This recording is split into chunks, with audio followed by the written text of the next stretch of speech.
Aloha, everyone, and welcome to From Anxiety to Clarity. We've been off for a couple of weeks, but we are back as we are now in December, watching cases escalate. And the fact that Oahu is still in tier 2 is not making a lot of people happy as we've come through the Thanksgiving holiday with some people not adhering to the idea that we should have very small gatherings. The expectation is that we may see cases increase as we move into the coming weeks. And then heaven knows what we may see after the Christmas and New Year's holidays. We're hoping for the best. And as we do that, we're also taking note today of what has been happening with our pets. And this is a bit of a departure conversation for us, but as we all know, we've been home a lot, many of us, and that also means extended time with pets. And for some people, it has meant acquiring new pets. We're going to talk about this and also what it might mean once we all start to move into different phases of our lives and are around our pets a whole lot less. I'm Beth-Ann Kozlovich. Thank you for joining me today. And my guest is the CEO and president of the Hawaiian Humane Society, Anna Neubauer. Aloha, Anna, and thanks for joining me this morning. Aloha. Thank you so much for having me. It's my pleasure to be here. You've been now the head of the Hawaiian Humane Society for a little over the past year. What a year it has been to not just get your feet wet, but to find your dunked in what it means to deal with Yes. so many, and also to find so many pets homes over the last little while. What has this been like for you as you've come into this position and then had to transition to how you needed to make some changes as we all were dealing with the pandemic? Absolutely. So, initially when I came in, I was doing a lot of learning, understanding, determining where we needed to go next. And a couple of months in, our pandemic started, and so we had to shift gears really quickly as an organization and determine what we needed to do for our teams, for our volunteers, for the public, for our animals. And that was a challenging time, just like for everyone, because everything was so new. There is sort of conflicting information coming out from many sources at the time. And so, leaning on best practices, leaning on animal welfare experts across the country, infectious disease experts across the country, we put together a plan that to keep our animals safe, but also to keep our people safe. And that's been really successful. A lot of the things that we implemented early on were changes that we wanted to make anyway for the organization. And so we've been able to sort of hyperspeed a little bit with some of our changes due to COVID. So there's a little bit of light and all of the challenge that we've had this year. What were some of those changes that you'd planned to make that just moved into hyperspace because of the pandemic? Yeah, so one in particular was managing our business differently to provide better customer service and better service for the animals and people in our care. So one thing that we implemented pretty quickly was an appointment-based service, and that way people have scheduled time. For COVID, it allows us to manage the numbers of people on our campus, know who to expect and when. But also, this is a better customer service component as well. And so it provides people scheduled time where they know they're going to meet with somebody and either have a great discussion about adoption or have a discussion about next steps for their animal if for some reason they can't keep them, or if there is a resource we can provide to them, we can get them those tools that they need to be able to keep their pet. And how have people reacted to that? At first, it was a little tough because people were used to just coming on campus, and again, there's conflicting messaging, so people weren't sure, should I stay home? Should I not stay home? Things like that. So we just kind of had to work with people, educate them when they came. Not everybody's on the internet. Not everybody was aware of the changes that we made. And so we just had conversations when people came to campus. But it's been since that sort of initial bumps in the road that we all experienced, it's been really smooth. And people, I seem to really appreciate that one-on-one time that they get with interacting with our staff members and our volunteers. For a lot of people who have been home for such a long time and who are maintaining that close to home attitude, I would imagine that being able to have an appointment, go out, actually see people and be with animals has been very good for their mental health, both sides. Yeah. Yeah, I think so. People are excited to come again. We're trying to limit the numbers, at our facility just so we don't end up with large crowds. But people are excited to come on campus, excited to meet animals and interact with the people there. And we've seen families and couples and just people, individuals looking for a new family member, which has been lovely.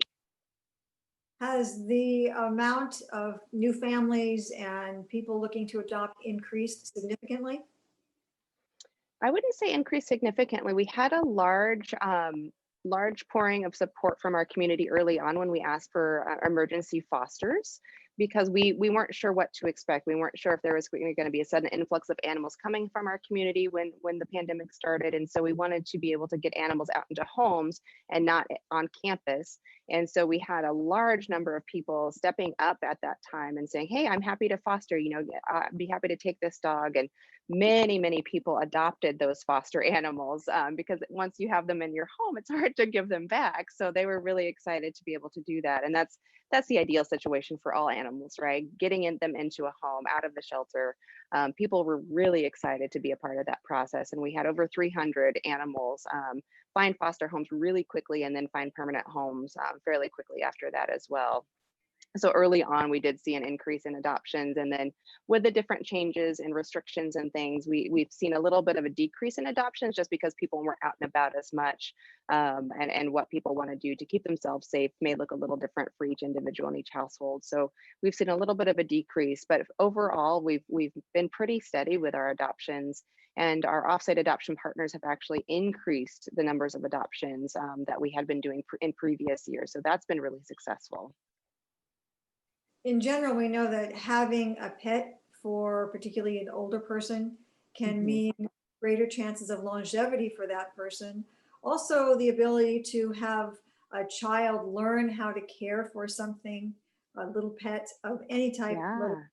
dog or a cat, is also really beneficial. But especially within the context of the pandemic, when people have been home for so much, I think Mhm. it's not a big surprise that many of those fosters turned into full-time Yep. companions and because people were lonely and Mhm. having to be with or to care for or to just snuggle with, particularly for Yep. who are singles and living alone, that would be obviously pretty expected. But I'm also Absolutely.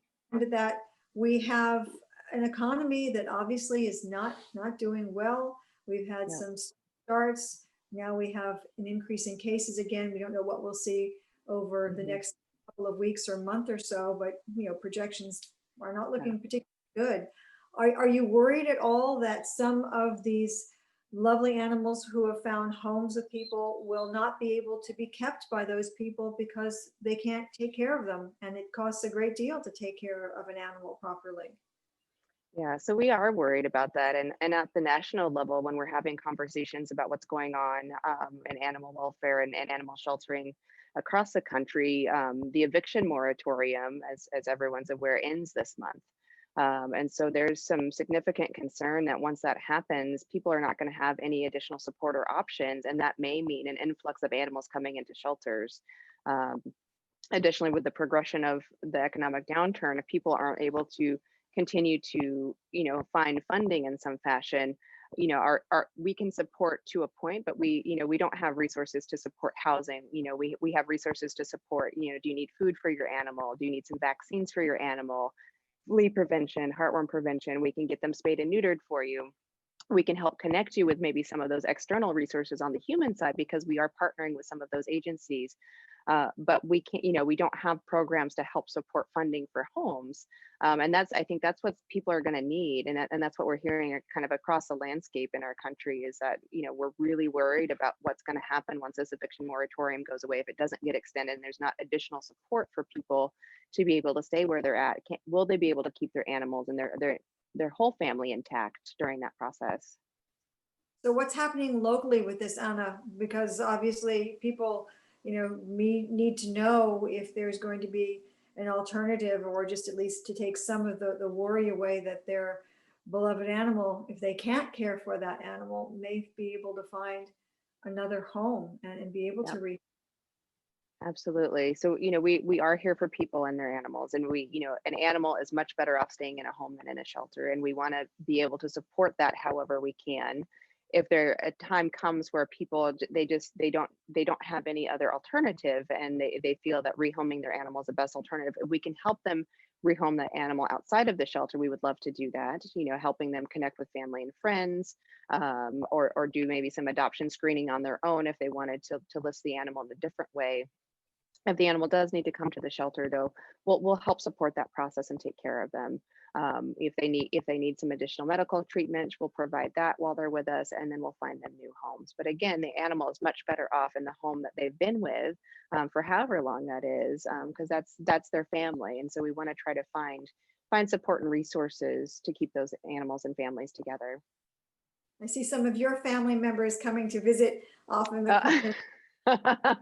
yes, I have a bulldog that's not happy with me to being shut out, but he likes to sass at me. So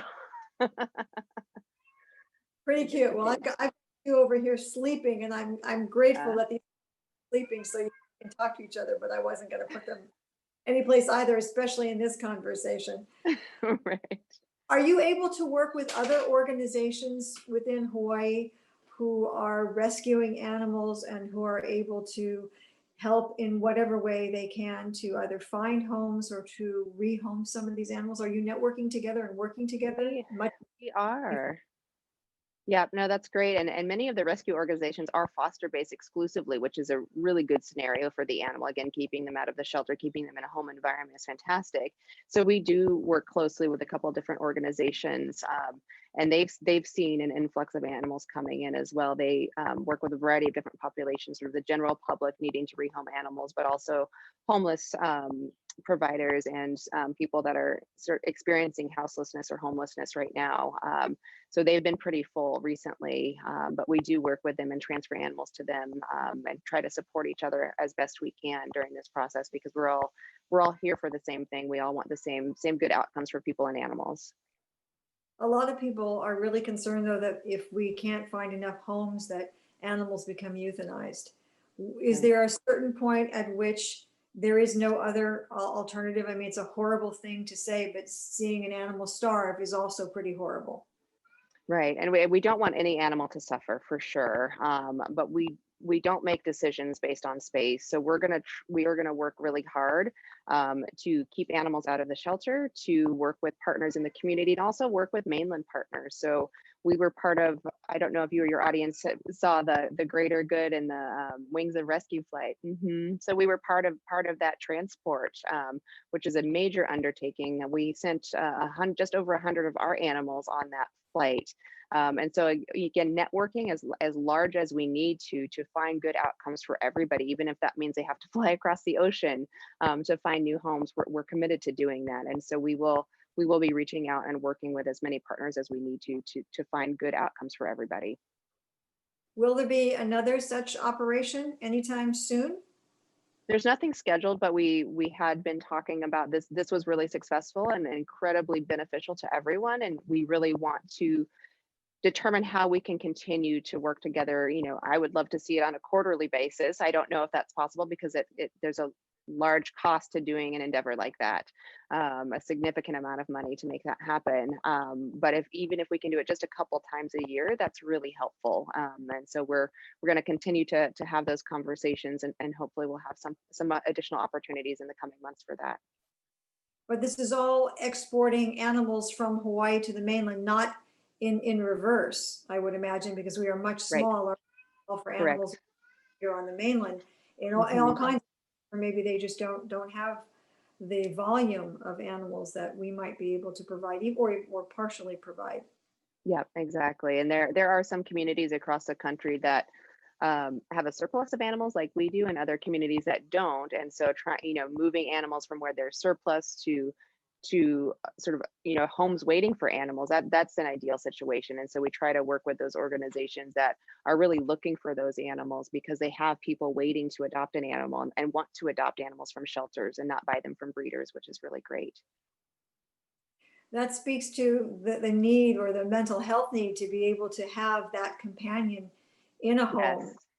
And for us looking at this through this mental health lens, are Mhm. you seeing that people are speaking to you about this, about how this is affecting the general feeling within a home or the mental health outlook of the people who are adopting? Do they actually come to you and talk to you about that level? They do, and not everyone does, right? But we do have some people that are open about that and share that, we've had some families that have come to our pet food banks and received services that way and said, I want to feed my animal before I feed myself. My animal means so much to me that I am going to make sure I do everything I can to take care of them, even to the point of allowing myself to suffer. And that speaks volumes to that human animal bond, that they are so critical to our mental health, our well-being, our physical health, right? And so being able to provide services and help support that human animal bond is really what it's all about. And so we're really excited to be able to have programs that can do that. Anna, are there any studies that you know of that are either underway or that may be coming down the pike that may show this connection, particularly within the context of the pandemic, and what kind of impact Mm, have had? I mean, it seems like we're in this seminal time, obviously, that none of yeah, us has ever experienced before, and to be able to better document some of this, because now we have a huge population of people who are adopting and who might be predisposed to giving some feedback about what this has meant in a yeah. time. That is a really great question. And I don't know of any study that's ongoing off the top of my head, but I'm happy to do a little research and find out. I imagine there are. I think that would be very good for our general audience to know about, and Absolutely. perhaps in which to take part if something is coming down the pike, and we might be able to put some better data in there, because Hmm. animals taken a while, I think, for people to really see that an animal is a part of a family, and that there's Yeah, people have always all known that at right. certain levels. At this incredibly great level, it seems like that, along with general attention to mental health, has increased Mhm. significantly in the last 8 months, which has been Yes. in silver lining for a very terrible time. Absolutely, absolutely. Yeah, I'm happy to look at that. I think you're absolutely right. This is important work to be doing and something that has been really brought to light and is being discussed very openly and broadly across many different fields in our communities. And so I think if there's not a study done, I'm sure that there'd be several people interested in doing something like that. So I'd be happy to look. Might be a great partnership for the Hawaiian Humane Society and UH, or Yeah, another university, to be able to put some really good data out there, and maybe run this not just within Hawaii, but driven by Hawaii, possibly with a partner mhm, on the mainland as well. But that would be a great thing. great. Would be good for Yeah, Hawaii. Great. absolutely. That's a great idea. Yeah. As you look into the next couple of months, and watching now, post drop to the Mhm. mainland, all of these animals, have you been filling up again? Is there some concern that more animals will be coming in the next little while? I know we've been talking about that in part just now, but Yeah. how far out are you projecting? So we're looking at, the next couple of weeks. We are doing okay. Animals come in waves, and by scheduling appointment based and not sort of having our doors fully open, we're able to manage the numbers of animals coming in, which has been really beneficial during this time frame, especially having to sort of balance the needs of, if are we going to have anybody on staff that may contract COVID and may need to be isolated, and then we have to quarantine different staff members, right? So being able to manage the numbers so we can properly care for everyone with the staff and volunteers that we have is important. And so continuing to go down the path of appointment based system has been really beneficial, but then also making sure people have the resources they need. The one thing that we're really looking at right now is during New Year's celebrations, fireworks are really important to this community, which I discovered last year, being my first year over the holidays here. Um, it- Fireworks are not, they weren't as quite as big. People would always light a few off here and there in Colorado, but it's very important part of our culture here. And so we are doing some strong messaging because animals do get really scared with fireworks. And so they will typically get loose during this time. So we do see an influx of animals coming in just due to the firework situation over the New Year. So we're anticipating that and planning for that right now. We are utilizing an eviction toolkit guide that the Humane Society of the United States put together. And so the team is now reviewing that information to see what else we can do for people in our community to help keep their families together through the potential crisis of the eviction moratorium going away. Again, my hope is that that'll be extended or there'll be additional resources coming out from our federal government, our city, county, state officials. But since we haven't heard anything, we're preparing, right? For a lot of folks here who know that fireworks, just because you brought this up, are such a part of New Year's celebration, and then 6, 7 months later, we're doing it all again for Independence Day. Yeah. That do go loose. Are you suggesting that people make sure that their animals are so that they are available? I mean, that they can be bred in case they do get loose? Absolutely.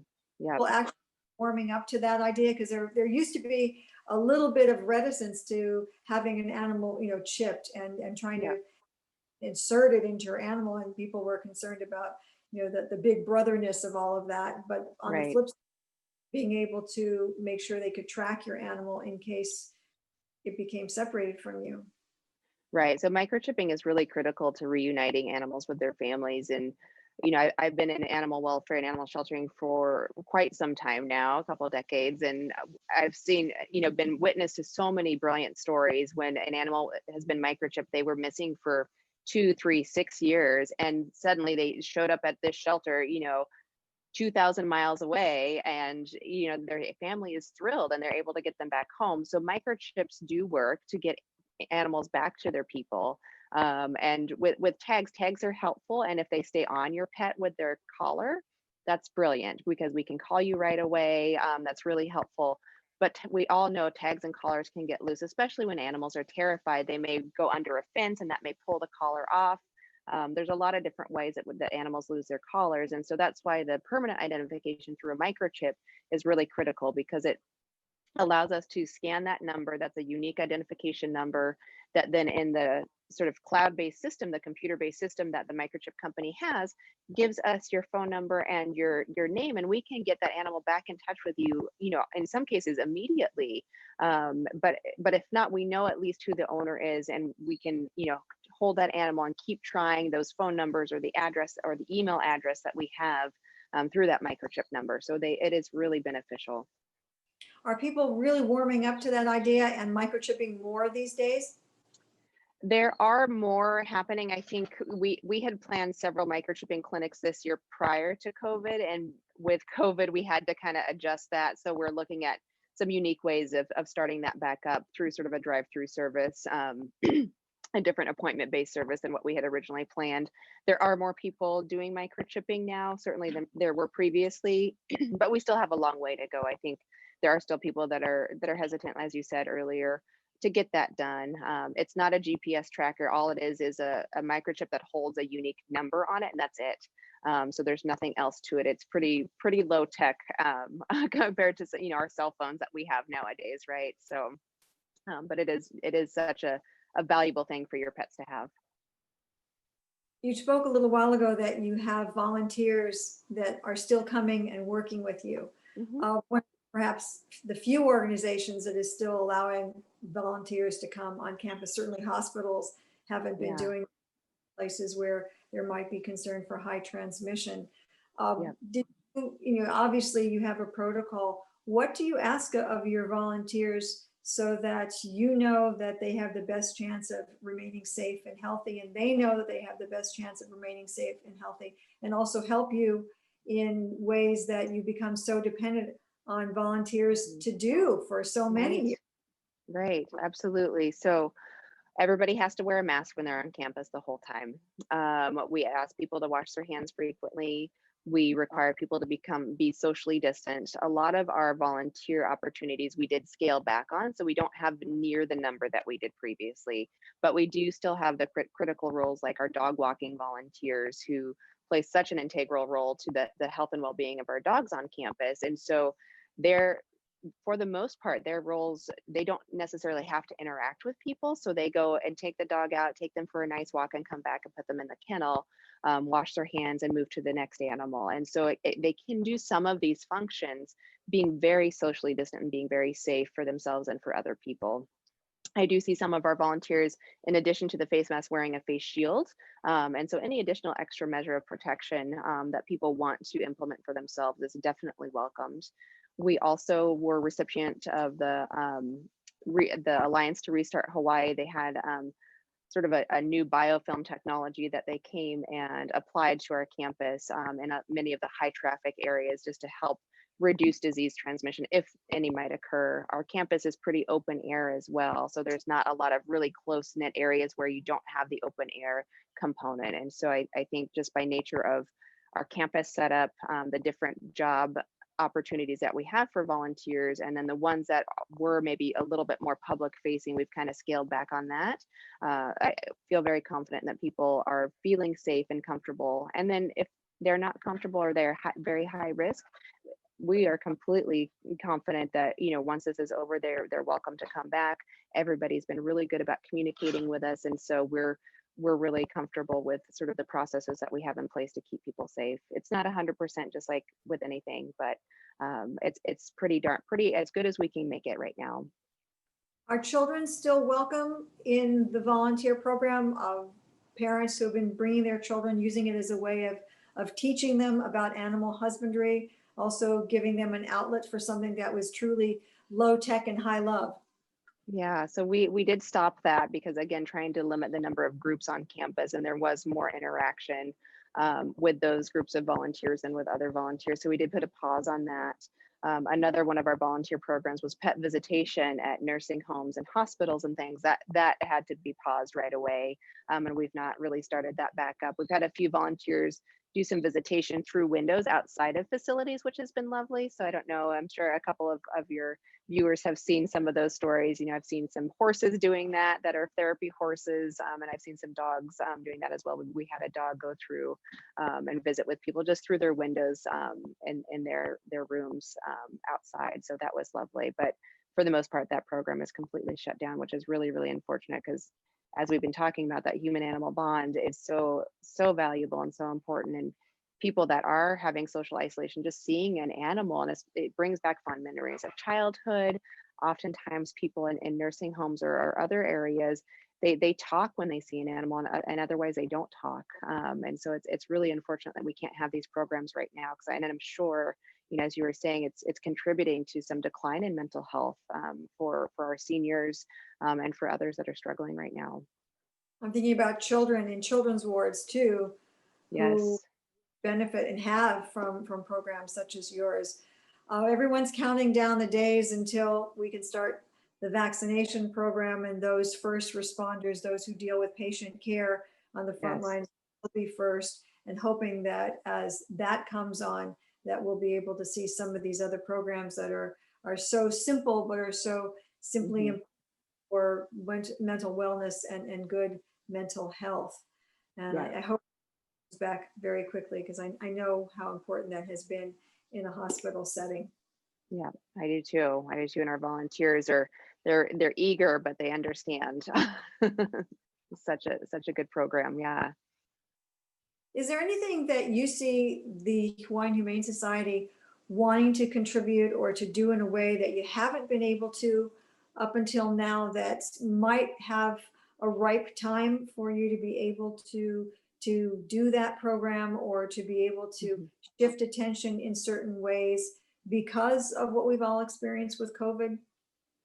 Yeah, that's a good question. I think, you know, we've started working more with human service providers, and I think this, you know, this experience with the pandemic, you know, just seeing truly how interconnected we all are, and the work that we are all doing impacts each other and our community in a little bit different ways, but it's still a connection. And so how can we leverage the relationships we're building with some of these organizations and work together to find even better outcomes in the future for people and their pets, and better programs, service programs for pet visitation or other things. How can we, again, bring what kind of children's programs can we bring into the fold that might look different? We've talked a little bit about having, once we can do this, having children's summer camps on campus where, it's a week-long program, right, where they can come every day, learn about animal welfare, learn about different things, have some service projects, interact with animals that they may not ever interact with at home.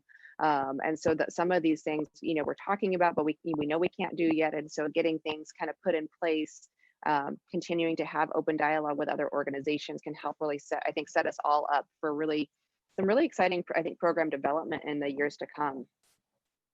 Well, I hope so. I hope you'll be able to do that. And when you do, I'm in. So Yay. do that. That's so important to be in a situation where you have to care for something other than yourself, put down technology, have to look in the eyes of an animal and to understand that it's fully dependent upon you. It's a skill and just, a place in the heart that we need to open for a lot more families and kids, particularly kids, they're raised with so much technology. And I my had goodness. from high school or middle school on, but having a great responsibility with horses and cats and dogs and a rabbit and all that made me understand that their needs were more important in that moment than mine, and then having to readjust. It'd be good for to have a little bit more of that. Is there anything else that we should talk about in terms of what you are seeing or what you would like to see with the mental health component brought more fully into the Hawaiian Humane Society, or brought out of the Hawaiian Humane Society and into our greater community? I think the thing that is the discussions that have been started, and what I'd really like to see continue to move forward, is recognizing the importance that someone's pet or an animal has in someone's life, and being able to keep that animal with that person through whatever journey they're on at the time, right? Whether they're in a facility for mental health and because they need to be, and that's the best thing for them, how can maybe their pet stay with them? If somebody's experienced some, temporary houselessness, maybe they've lost their home through eviction, the temporary housing situation that they need to go into, how can they keep their pet with them? And so looking for some creative, positive ways to keep animals and their pets together, or animals and their people together, I think is really critical. And that's the mental health support that they need. Those, in some cases, those animals are the only reason that the people are still with us. And we've heard this, that the only reason I'm living is because of my dog, right? And so how do we make sure we keep that pet with that person, because they are going to do so much better long term if we can do that. And so continuing that conversation, and we're happy to be a part of that conversation and see, we're happy to offer free adoptions, for some of these cases. If somebody thinks that a dog for this person that's going through this journey right now in their life is going to really benefit them, let's see how we can help with that. People that are suffering PTSD, the emotional support, the therapy animals, we want to support that process however we can, and we're committed to doing that. So we are definitely open to continuing conversations and helping determine how we can keep pets and people together. That all sounds wonderful. I hope that will also include the military community here, because with so much transient in that situation, we've had, I know of personally, where people haven't been able to keep their dogs or move with their animals, or because of PTSD would so benefit from that. Are you engaging in any conversation with, for example, Triple Medical Center or the military in general? We haven't yet, but that's next on our list. We know and appreciate the large military community that we have here, and we want to understand how we can support that community better. And reaching out to Tripler in different ways. How can we really become sort of embedded with that community and help people through whatever process they're going through, whether it's PTSD after their service, whether it's helping them keep their animal while they're being deployed. What does that look like? And there's a lot of good research for some of those things, but other things are a little bit more challenging. So definitely would like to have further conversations there. Well, I hope you do, and I hope those conversations turn into actions and great programs Yes, that happen soon, because so many people would benefit. Anna, thank you so absolutely. much for the time today. I really have enjoyed our conversation and look forward to hearing more about the Hawaiian Humane Society's activities to bring that component of mental health wellness to so many families through adoptions, through programs of just bringing an animal in and having visits, and to know that that's very much within now the thoughts of those of you at the Hawaiian Humane Society, Yeah, especially instead of just being part of the conversation, leading that conversation. yeah. We Thank you take so much for having me. all the best to you and everyone at Hawaiian Humane Society. Thank you so much. It was really nice to be here today. Thank you. I appreciate the time. My pleasure.